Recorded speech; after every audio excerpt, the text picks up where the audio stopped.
在东南亚老挝邮寄一个小米双开门的大冰箱，到底需要花多少钱呢？然后这个快递到底几天能够邮到这个东南亚老挝呢？这不是我和我的老挝媳妇小美，然后我俩的房子也盖完了，然后现在进新家仪式也都举办完了。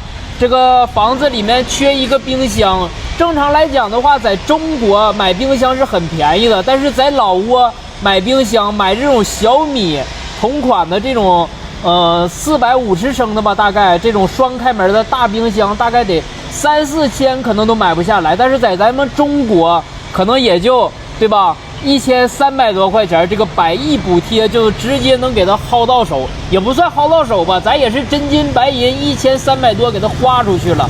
然后今天我也是开着咱们这台车，然后带着咱的老挝媳妇小美来取新冰箱了，开不开心呢？开心啊！我们的新冰箱，这个拿回去就可以买点什么的，这个零食、冷冻的冰棍啊、雪糕啊放在里面，完了夏天给你爸爸妈妈吃，给你的那个大侄儿、大侄女什么的，那个反正外甥女儿啥的吃呗，是吧？然后也能是喝上小冰凉水了。接下来，然后咱们现在看看这个冰箱到了怎么样？那这个冰箱这次就是在这个老挝，我这个朋友有个他姓马，他是他这个老挝朋友。这大冰箱高得1.8米，宽应该60了吧，宽60差不多，厚也得小81米。因为这个冰箱运输过程当中，这个外包装有点破损磨损，所以我也跟这个商家及时沟通了一下，商家也是建议我当场拆开看一下，检查一下，插一下电，看它是否能够正常运行、正常运转。如果要是不好的话，他们可以帮忙弄一下、处理一下，看看是重新邮寄回去还是怎么地。但是话说回来，重新邮寄回去也是很麻烦的，因为从中国邮寄到中转仓是免费的，但是从中转仓邮寄到老挝、东南亚老挝，那它需要一个额外的快递费用，也就是物流费用。这个费用我花了大概450多块钱，也就是才运到了万象。那么从中国运到万象，到时候我还要从万象运到我老婆家里，也要再花一部分钱呀。我这个冰箱现在也插上电了，然后跟刚才看一下这个表面有点刮蹭，其实我觉得也不大，有一点。商家说了一下，刚开始，这边凉了。这个售后都是没有任何问题的。再说不说咱们国内的这个售后啊，还是永远给你保障。然后现在也插上了，对吧？也看着小亮光也亮了。这个到时候也可以给它改一个什么颜色，改一个你喜欢的什么黄色、绿色的，是吧？可以了，改好看。点通了，妈，点通了啊！电通上了。什么呢？也没有响，应该在这块插一会儿，看看它有没有冰凉的感觉。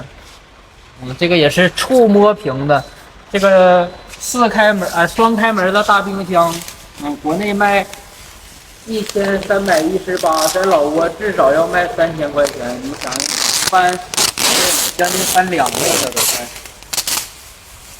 老挝女孩要是拥有一个这样的冰箱，她们都会这个发朋友圈、发Facebook炫耀一下的。所以说，你说在老挝，你要是想让你的老挝女友开心也好，还是让她高兴也好，还是你追求你心仪已久的老挝女孩，对吧？你就为她购置一个小米大冰箱，绝对是可以的。或者什么的美的、华凌啥的也都可以，但是性价比这一块还得是雷军、雷布斯给咱们安排的明明白白的，是吧？这就是咱们这个马先生在老挝做了多少年物流的马先生，是吧？对对对，要找物流就找我，物流就找马先生。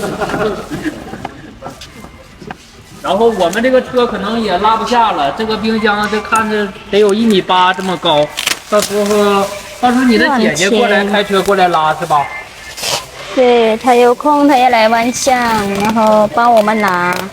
好的好的。帮他加油，不然的话给人家拿又好不点呢。哎，你先不用摘，一会儿再看看凉不凉嘛。凉不用了，看了吗？凉了吗？嗯。啊，那这个冰箱还行啊，插上5分钟就已经凉了。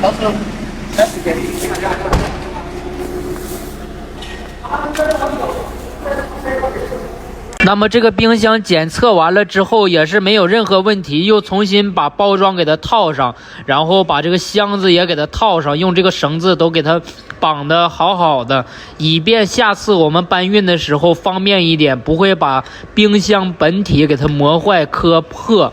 这个冰箱反正现在也给它缠绕也给它缠上了，然后就等着你的姐姐到时候过来是吧？然后给它拉回去。嗯，是的，大点声。对对，这个有点反光，有点黑呀。然后这个就先放。本来人就黑。你家冰箱也还算可以，喜欢吗？这个冰箱？满意了。满意了。嗯。